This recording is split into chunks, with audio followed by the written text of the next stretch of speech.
owayengumqeqeshi weMamelodi Sundowns uManqoba Mngqithi ukhulume ngokuxoshwa kwakhe kuleli qembu ekuqaleni kwesonto. Lo mqeqeshi oneminyaka engu-53 ubudala ubambe lesi sikhundla ngesikhathi uRulani Mokwena eshiya iqembu ngaphambi kwesizini ka-2024-2025.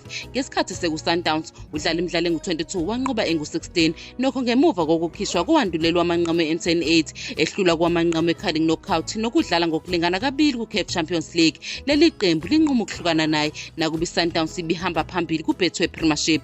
Umngqithi usephumela obala ngokuxoshwa kwakhe wathi akananzondo neqembu. Ubuka isikhathi sakhe ku-Sundowns ngokuziqhenya nezinkumbulo ezinhle. Uzwakalise ukubonga ngamathuba akawanikezwe iklabhu eminyakeni edlule futhi wagcizelela ukuthi akafuni ukuqeda ubudlelwane ngenotho elimbi. Umngqithi ucabange ngesikhathi eside sayibambe ku-Sundowns lapha anqoba khona inqwaba yezindebe futhi wajabulela isikhathi sakhe sokusebenza nabaqeqeshi abehlukene nethimba lezobuchwepheshe elithokozisayo. Yize kube nezingqinamba okuhlanganisa nokuhlulwa emidlalweni yezindebe, Umngqithi ukholwa ukuthi wenze konke okusemandleni akhe kuyona yonke imidlalo. Uvumile ukuthi imidlalo neStellenbosch ibinzima ekuqaleni kwesikhathi sakhe eqenjini, kodwa kusukela lapho yena neqembu lakhe bebehlale belwela ukwenza kahle ngisho nasemidlalweni abangayiwini. Ubalula ukuthi eminye imidlalo ikakhulukazi eyokugcina ibinzima kakhulu futhi unomuzwa ukuthi iqembu eliphikisayo i-Espa lifanele ukuhlonishwa kakhulu ku-Champions League.